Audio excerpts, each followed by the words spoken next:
വലിയ നോമ്പിൽ നമ്മൾ ധാരാളം തവണ ധ്യാനിക്കുന്ന ഒരു വിഷയമാണ് പ്രാർത്ഥനയെക്കുറിച്ച്, ഉപവാസത്തെക്കുറിച്ച്, വർജനയെക്കുറിച്ചൊക്കെ. ഇപ്പോൾ ഈ വലിയ നോമ്പിൽ ഇന്നത്തെ ദിവസം നമ്മൾ കുറച്ചുകൂടെ ആഴത്തിൽ അതിനെക്കുറിച്ച് മനസ്സിലാക്കാനായിട്ട് ഒന്ന് ശ്രദ്ധിക്കാം. നോമ്പുകാലം, എന്തിനാണ് ദൈവം നോമ്പുകാലം നമുക്ക് തന്നിരിക്കുന്നത്? ഈ നോമ്പുകാലം നമുക്കറിയാം എല്ലാ കാലത്തെയും പോലെ വ്യത്യസ്തമായൊരു കാലമാണ്. ആദ്യമേ നമുക്ക് ഈ ഡിഫറൻസ് ഫീൽ ചെയ്യണം. ഈ ഒരു ഡിഫറൻസ്, ഇത് എല്ലാ ദിവസത്തെയും പോലെയുള്ള ദിവസങ്ങളല്ല നോമ്പുകാലം. അതിന് കാരണമാകുന്ന രീതിയിൽ ഭക്ഷണം ക്രമീകരിക്കുന്നുണ്ട്, പ്രാർത്ഥനകൾ ക്രമീകരിക്കുന്നുണ്ട്, സഭ അതിന് വേണ്ടുന്ന ചിട്ടവട്ടങ്ങളൊക്കെ ചെയ്തു തരുന്നുണ്ട്. പക്ഷേ നോമ്പുകാലം നമുക്ക് ഉള്ളുകൊണ്ട് ഒരു വ്യത്യസ്തത, ഒരു ഡിഫറൻസ് ഫീൽ ചെയ്യുന്നില്ലെങ്കിൽ, നമ്മളത് ഉൾക്കൊള്ളുന്നില്ലെങ്കിൽ നമുക്ക് ഇതിൻ്റെ ഗുണം നമുക്ക് ആർജിച്ചെടുക്കാൻ പറ്റാതെ പോകും. അതുകൊണ്ട് പ്രിയപ്പെട്ട ദൈവമക്കളെ, നമുക്ക് ഈ നോമ്പുകാലം പ്രത്യേകിച്ച് അതൊരു കഷ്ടകാലമാണ് എന്ന് പലപ്പോഴും ചിന്തിക്കുന്ന ആളുകളുണ്ട്.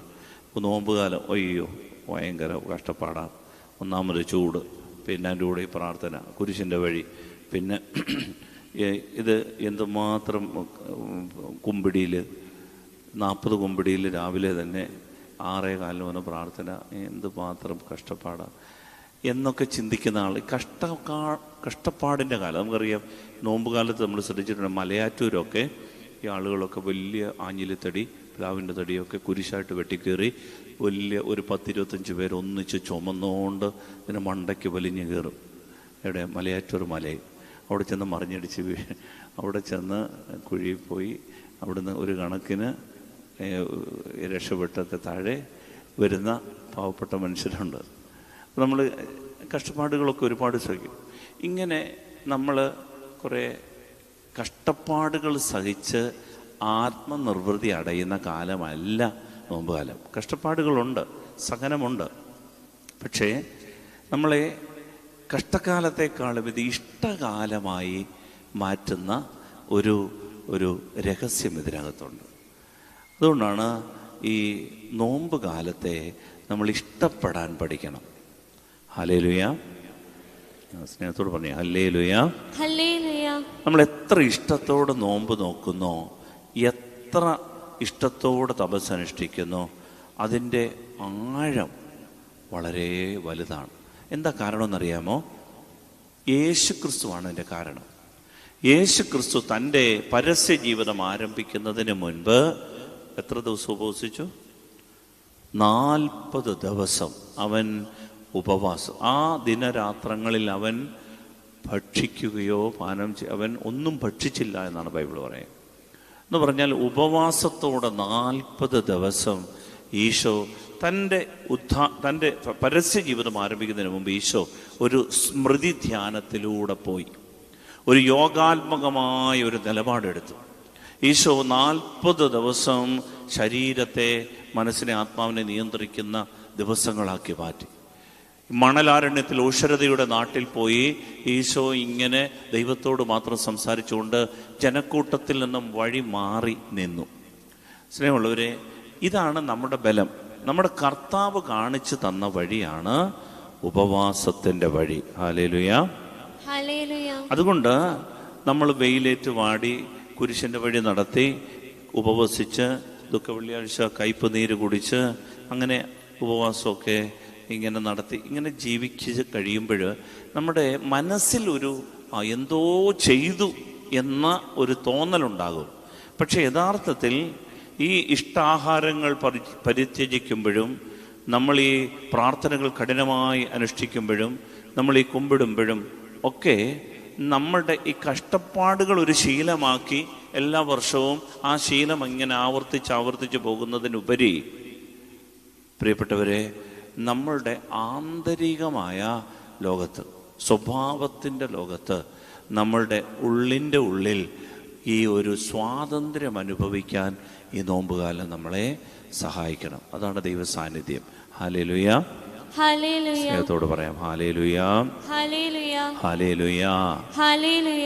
ഈശോയുടെ എന്ന് പറഞ്ഞ ഈശോയുടെ ഈശോയുടെ തിരുഹൃദയത്തിൽ നിന്ന് കാരുണ്യ സ്രോതസ്സായി ഒഴുകിയിറങ്ങിയ തിരുരക്തമേ തിരുജലമേ എന്നിൽ കനിയണമേ, എന്നോട് കരുണയായിരിക്കണമേ.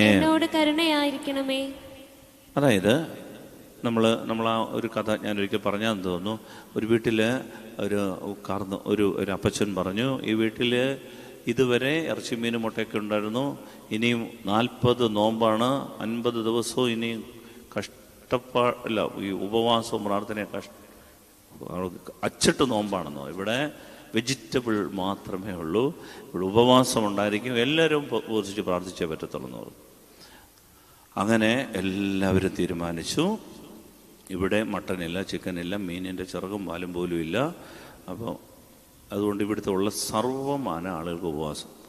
ആ വീട്ടിലൊരു പട്ടി ഉണ്ടായിരുന്നു, ഒരു നാടൻ പട്ടി. നാടൻ പട്ടിക്ക് ഉപവാസം പ്രഖ്യാപിച്ചു.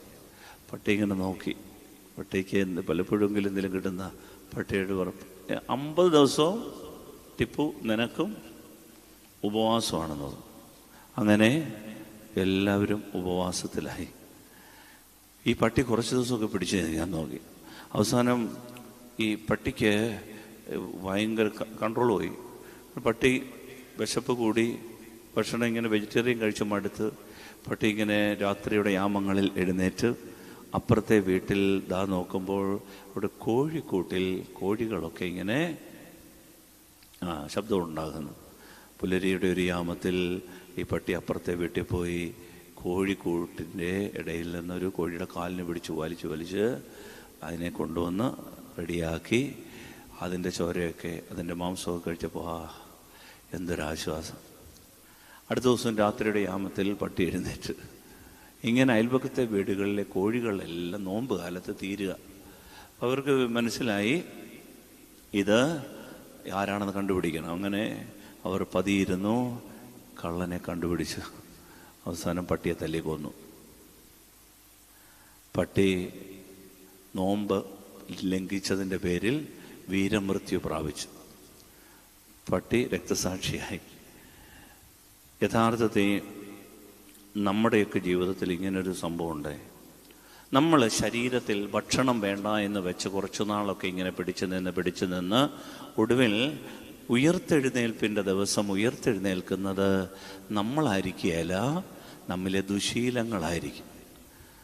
അതാണ് ഈസ്റ്ററിൻ്റെ അന്ന് ആഘോഷങ്ങൾ കണ്ടാൽ മതി. 50 ദിവസം അടക്കി പിടിച്ച ആഘോഷങ്ങളെല്ലാം കൂടെ ഉയർപ്പിൻ്റെ അന്ന് പുറത്തു വന്നു. എന്താണ് വന്നത്? നമ്മളല്ല, നമ്മിലെ ദുശീലങ്ങൾ. ഇതുപോലെ ഈ മസിൽ പിടിച്ച് നോമ്പെടുത്ത് കഷ്ടകാലം ശീലമാക്കി നോമ്പെടുക്കുന്ന ഒരു രീതിയല്ല ഈശോ നമ്മളിൽ നിന്ന് ആഗ്രഹിക്കുന്നത്.